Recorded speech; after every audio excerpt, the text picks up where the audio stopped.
All right, so I have a little bit of an announcement to make. Our next speaker, for those who don't know, he is blind. He traveled all the way solo on Amtrak to get here from Texas. This is the second time that he's been here. Yeah, give it up, right? The issue that happened that is not easy for him is the fact that Amtrak lost his bag. Yeah, it's terrible. It's really horrible. And apparently they're not doing a great job of getting it back for him because it went to Pittsburgh, which this is not. I mean, in case I hate to break the news, but this is not Pittsburgh. This is Swedesboro, New Jersey, right, Harry? Yeah. Not the greater Philadelphia area either. Anyway, what I would like to do is, if all of us as social media influencers could put some pressure on Amtrak and do some hashtag Amtrak, so hashtag free Max's bag, maybe. And then I tweeted them this morning, and they're like going back and forth with me. So if you guys are on my Twitter and start retweeting that stuff, what's your Twitter? At Karen Yankovic. And she's got Max's Twitter on there. Which Max, your Twitter account is Maxwell Ivy. Maxwell Ivy. That's with an EY. Yeah, do that as well. Yeah, hashtag free Max's bag. At Maxwell Ivy. And maybe and hashtag I don't know, Amtrak. Is that what their thing is? Twitter account is just Amtrak. It's just Amtrak. Okay, well, reporting it is not going to get the job done, apparently. Yeah, no, yeah, because he was late to begin with. He didn't even get in on time.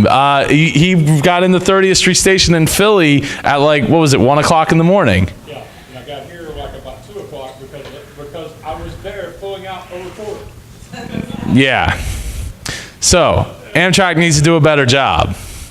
And we can hold them. When you remember that I'm one of the 2016 Amtrak riders and residents. I'm one of 24 people they picked to give free transportation so that he could work on a riding project. They should know who the heck I am because they spent money on me. They don't, apparently, because their answers were the kind of answers you expect to get out of somebody's manual. I got a mic for you. Obviously, we can determine that I don't need the mic, but it probably helps with recording. It does help with the recording. Yes. It does help with the recording. But hey, I appreciate it. I was not intending on doing this, but Karen said, Max, I got 140,000. I'm going to tweet it out. So, and it got me started thinking. There's probably 6 or 7 figures of Twitter followers in this room, and that's a little scary, actually. I mean, a little scary. Hashtag we better get some good service from this Holiday Inn, right? All right, so let me properly introduce you. This gentleman came all the way here a year ago to this hotel for a conference that I held for the 3rd anniversary of my show. At the time, it was called the Dreamers Podcast, and I interviewed him. He had interviewed me, I think, on his show at that point, and I did not. I was blown away by the idea of somebody who's blind traveling solo across the country via Amtrak. He missed his stop. He ended up in New York and then had to come back. Was it New? Yeah, it was New York. No, it was Trenton. Or Trenton. Jersey. You got to Trenton, and then they were like, "Oh, you went one too many, and you got to go back." Yeah. So, he taught me a lot. I spent quite a bit of time with him over those couple of days when he came here for my other conference, and he taught me a lot about patience. Because to me, I'm how much patience must you need to have your phone read to you every single thing that the screen says, and then you scroll and it reads everything that the screen says, and that to me was the thing that stuck out the most among a host of other things was the attention to patience that he was showing me and enabling me to say, you know what, I need to have more patience because I can see and I can accomplish things, and this gentleman is accomplishing things in ways that I hopefully will never have to experience. No offense, Max, but I got you. I would swap places with you. I don't blame you. I think most people would rather be tired than blind. Yeah, although I don't really know how sleep deprived you are at this point, so maybe. Anyway, without any further ado, it is my great pleasure to introduce a gentleman that just shows the world so much and runs the show. What's Your Excuse? Maxwell Ivy, everyone. Oh, Max, can I bring you over here? Can I bring you over here, sir? Yep. Watch there's a carpet. Keep coming. All right, you're good. All right. Okay. I got it. Okay. Yeah, I'm looking like the regular stumbling, bumbling, whatever, but I'm here. And I really do appreciate the wonderful introduction, the great friendship I have with Joe, and also all the willing support from the people here in this room who, yeah, I know it's a Twitter account, but y'all are still, showing some face and putting yourself out there for another person, so I appreciate that.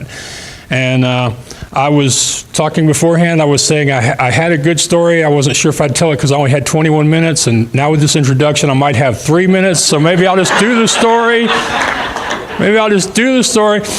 My goal up here is to explain to you the benefits of appearing on other people's podcasts, radio shows, virtual summits, these other online media opportunities, so that you can share your story, build your audience, and hopefully grow the number of people listening and downloading so that you can become an influencer like our last speaker was talking about. So that's what I'm here to do. And about 6 years ago, I answered an open call on LinkedIn for a show that was looking to have people come on their show and talk about their small business. And at that time, I was working to promote my primary business, which was helping people sell used amusement equipment at the Midway Marketplace. So I said, yeah, pick me, submitted the form, and they said, sure, we want you to come on Friday. So I call them up on my old flip phone from Sprint. My phone dropped the call. Then we were trying to call each other back, and the host's phone dropped my call. Then we finally get on the line together, and he says, man, what is your problem? Are you blind or something?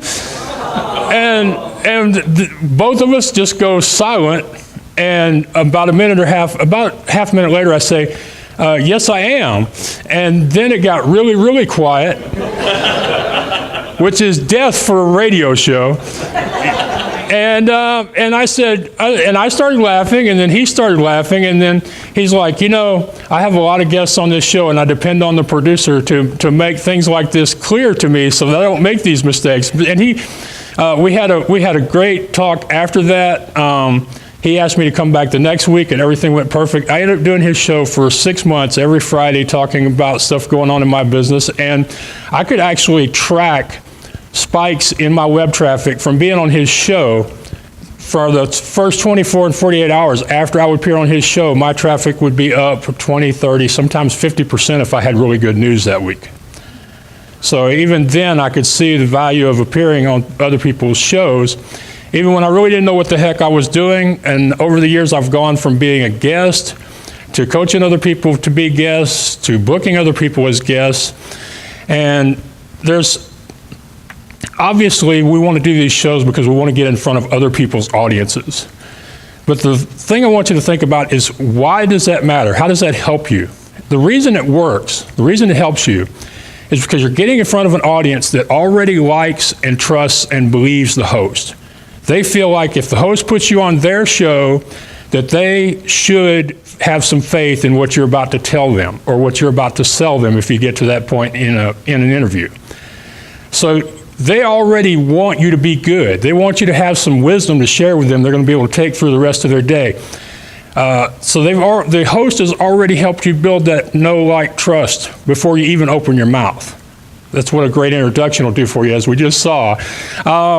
The other thing is, you're going to have an intimate, personal conversation with another person who gets you. If they don't understand exactly what you're doing, they're doing something similar enough to it that they can at least try to understand you, which is something a lot of people out in the world can't do with podcasting or blogging. So you're talking to somebody who's part of your tribe, they're your people. and that can help you get your message across in a way that will convince the audience, or at least make them come and look and listen and see if there's something you do that they're interested in. As far as audience size, I agree with the last speaker. Numbers are irrelevant. It's more important to be on a show where you and the host have something in common, where your story and their message are in sync. And it's also better if you can find some way to show you that the host's listeners actually take action on what they watch or what they hear, then that means something to me. And for those of you who are thinking about charging people to come on your podcast, don't tell me about your audience numbers, because I don't even look at those. I get distracted. I've even gotten nervous a few times going on a show because the host told me how many people were going to be listening, only to find out after the show went live that those listeners didn't do anything. I've gotten more good results out of shows with 1,000 listeners than I have out of shows with 50,000 or 1 million. And I have been on several shows on iHeart where they had 1 million. Didn't do me any good. Wasn't because I wasn't a great guest or I didn't have a compelling message. It's because their audience is a passive audience that is not interactive, that doesn't go out there and they don't go out there and show the host. They don't push their Twitter, their social media. They don't share their blog posts. So it's, when you're looking at the audience size, try to see if you can find out. Do they have a community? Is the community active? Do they support the host regardless of what the host is up to? Will they support that host when it's personal as well as when it's professional? And that's how I usually pick shows. The other benefit, and it's a great benefit, is what I call the McDonald's drive-through. Most podcast hosts either have another opportunity for you or they're thinking of it. And in many cases, if you either look at their website and find out what that other project is that's coming, or if you take the time to, after the show, go, hey, I'm always open for other opportunities. If you're going to do a conference or a book or something, I really appreciate it if you keep me in mind. And a lot of times when they do have that other opportunity, it will happen. I have been involved in a couple of book collaborations. I'm actually speaking here at this conference, and I was at DreamCon last year because I was on Joe Pardo's podcast. It built a relationship, which is the other great thing about doing these shows. Of the 150 plus shows I've done in 6 years, I would say over a third, between a third and half of those hosts I still exchange emails with or support them on social media or stay in contact with them in some way. So in addition to getting in front of their audience, I built a relationship with somebody who maybe down the road will remember me, or maybe down the road I can go to them and go, look, here's something I'm doing. I think it's really important. I would really appreciate your help. And they may be there for you. So you get in front of an audience that wants you to do good. You have other opportunities. After thinking about why you want to do these, as far as what the benefit is to you, there's also a personal, emotional benefit. I don't know how many of y'all do interviews as a guest, but the one thing I know from my experience and from people I've talked to is that when you go on a show and have an interview, whether it's 30 minutes or 2 hours, or even if it's as little as 15 minutes, it changes your energy for the rest of the day. Having that actual connection with a real, live, talking person, having a conversation about something you're passionate about, that you care about for that time that you're with them, it can really affect the rest of your day. I actually schedule my interviews on Monday whenever possible, because when I know I have a podcast, I go to the shower, I feel better, I don't drag my butt in there, I put on my clothes, I strap on my headset, and it's showtime, And the rest of the day, it's so much better. So in addition to getting in front of the audiences and the other opportunities, don't discount the value of your personal mood and energy level, because as y'all know, a lot of us are doing this in isolation. It's just us against the world a lot of the time. And having something that makes you feel better, that gives you more energy, can't put a price on that. As far as how to find the shows, I think most of y'all are smart enough that y'all can do that on your own. But I want to say one thing about pitching show hosts. The most important thing I'm going to tell you is no host books a business. They don't book you. They don't book your book, your movie, your album. They don't book none of that stuff. They book your story.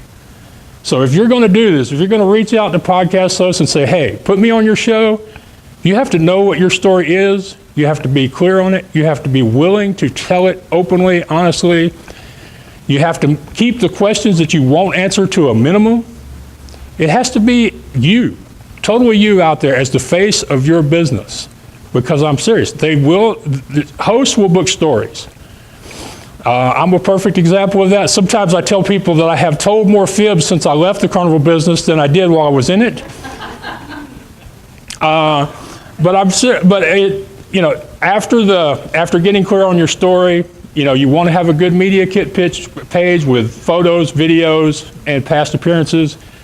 If you don't have a past appearance, reach out to one of the podcasters in this room and schedule an interview. Ask one of us. If nothing else, ask me, because the odds are if you're not a good fit for my show, I know somebody's show who you will be, and I'm always happy to introduce people to other hosts, because I know that finding quality guests is something everybody struggles with as a host. So they're always happy when somebody they know will say, hey, you should have so-and-so on your show. And in fact, not a lot, but some hosts are starting to get to the point where you cannot recommend somebody for their show. Like a guy like me who gets paid to book people, they will not let me book somebody on their show unless I've been on their show myself. That's becoming a pretty common thing. Just as being required to pay to be on shows is becoming much more common. Which, Joe, I have no problem with paying to be on shows. I'm just not ready to pay to be on your show because I'm just not that good yet. But I have clients who I have told them that, in my opinion, it would be a good investment. They haven't done it yet, but at least, there are some shows where there is a value to it, and you have to just judge what that value is for yourself. So beyond the media kit page, you want to have a page, like I said, for previous online appearances, and then you want to have a basic pitch email, because you're going to send out a lot of emails. Trust me, you're going to send out a lot of emails. And you don't want to have to rewrite that puppy every time you send it out. You really don't want to have to do that. And you don't want to just copy and paste. You do want to at least create a new introduction. The first few lines of each email should be different, should be custom made to the person you're pitching it to. And I don't know, I think I'm getting close to my 21 minutes. How am I doing, Joe? I got 10. I got 10, really? Yeah. Shit.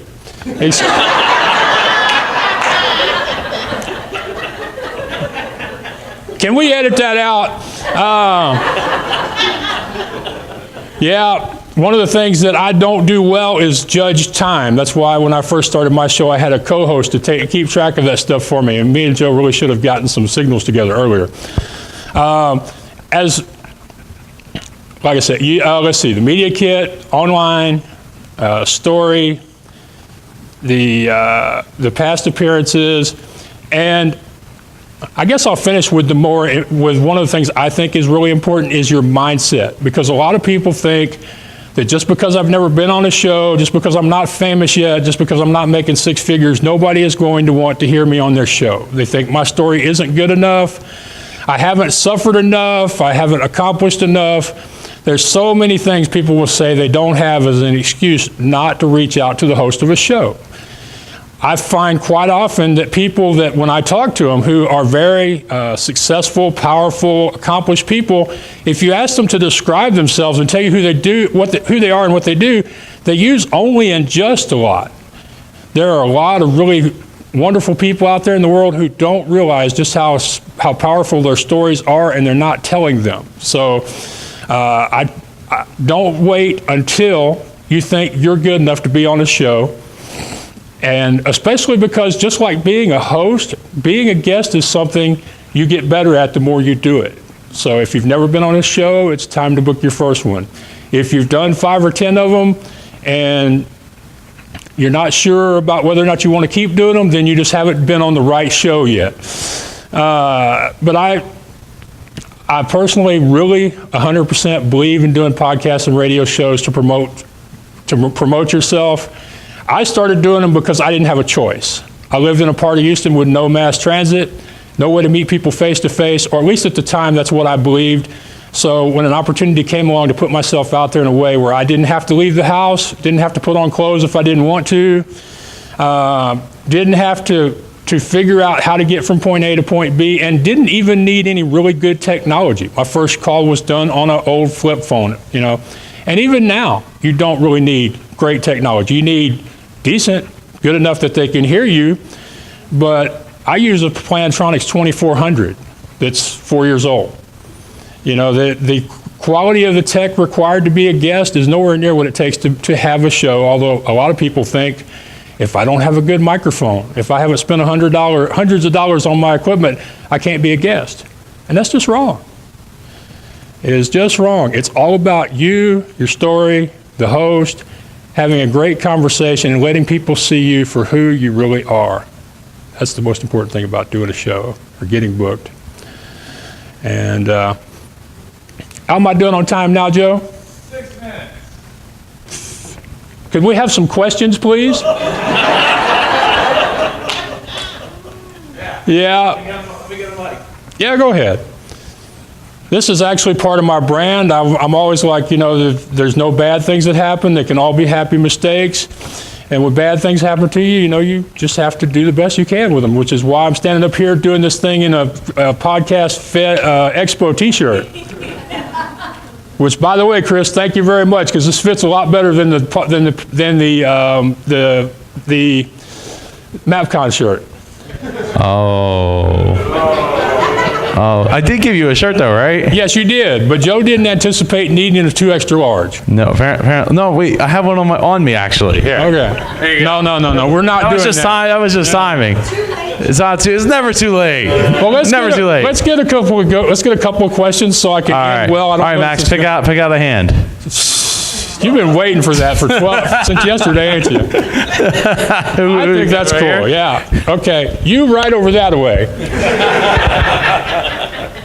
This ain't going. I don't know. Well, should this go on my reel or not? I'm gonna have to figure that out later. Question, Jennifer Covington. I just wanted to hear more about what you were saying about have a separate email to reach out, because I know I don't do that enough, and so I would love to create a system around that. Right. What you want is an email that has the basic tenets of your story, of what you want people to know about you. The first paragraph should be, the beginning should be a really short version. Like in mine now, it says, I'm a totally blind man who went from being a morbidly obese failed carnival owner to a respected amusement equipment broker. That's like, you know, part of my entry. So you want a short one to let them know who you are right away, and then below that you want to expand on that, and then you want to have your links in the body of the email. And then you can just change the salutation and the introduction to the host based on what show they have, what their theme is, what their niche is, what kind of people they're looking for. And I like to tell people that when it comes to pitching a host, if for people who understand baseball, in baseball there's a strike zone where the ideal is to get a batter to swing at the ball. Well, a good pitcher will throw balls just out of the strike zone. Sometimes when I pitch a guest, he may not be an absolute perfect guest, but if I think about who the host is really looking for, and then I think about all the aspects of me or my client, I can say, you know, this person can come on your show and answer this question or talk about solutions to that problem. Or, you know, if you're looking for a particular type of person, say they're looking for women who are recovering from a divorce where the husband had a second family or something. You know, then there might be something in the client where you can go, well, she isn't exactly that, but she can speak about the tragedy or the problems of divorce in general. You know, so sometimes you have to find that little space in there where you can match up something that the guest does with something the host is looking for. And a lot of times, hosts that are having stress, not having lack, but having stress over finding guests will go, yes. Yes, please. Here's my scheduling link. Go ahead and call. Go ahead and pick a time. And you know, that is. And you know, nowadays we have so many websites. We have radio guest lists. We have podcast guests. We have human connection network. We have Haro. We've got so many ways for people to find hosts for hosts to find guests, and still, hosts that do regular interview shows, that's one of the things they stress about all the time is, am I going to have enough guests to do a show every week for the next month or 2 months or 6 months for some people who are very adventurous in the way they plan out their calendars. Max, we got another question here. Yeah. Thank you. Hey, Max, over here to your right, I think. No, left. All right. I'll play with Alan Winson here. Yeah. Who doesn't know his right from his left? I don't. I know up from I down. don't know mine that's it. either, so we're good. Yeah, we're partners in this. First off, Becky and I had a great conversation with you last night at the mixer. It was Yeah. it was wonderful getting to know you. Have you on your own show ever paid to have a guest? And do you No, think that's reasonable to pay, to invite a guest on? I have never had that come up. Now, I can't honestly see a situation where I would do it, but I'm not going to say it's totally wrong to do it. The only thing is, I think if you're going to pay a guest, it should be something that's disclosed at some point, that money changed hands. Otherwise, I think you get into trouble with the Federal Trade Commission or something. I don't know about that part of it. You really shouldn't have to pay a guest, but I mean, I never thought people would be paying 4 or 5 figures to be guests, much less hosts having to pay guests to come on their show. So I guess it's possible. I wouldn't do it. I wouldn't recommend my clients do it, but I'm not going to say it's wrong. All right. Okay. That's about all the time All we right. got, sir. Okay, well- Give it up for Maxwell Ivy. Yeah.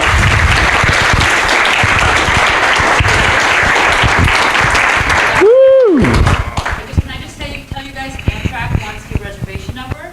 They want to jump in and do this, so they've gotten our tweets. Yeah. Woo! So you said I'll come over and we'll get that and we'll see if we can. Sending the chills this way. I got the chills. All right. Amy, can you come up front?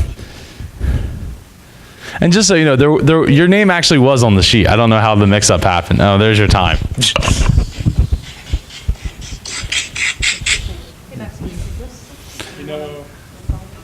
I do this, Joe. I know. There is no bad event. I know. This wasn't perfect. No. Well, hopefully we'll get your bag very soon. Give it up again for Maxwell Ivy.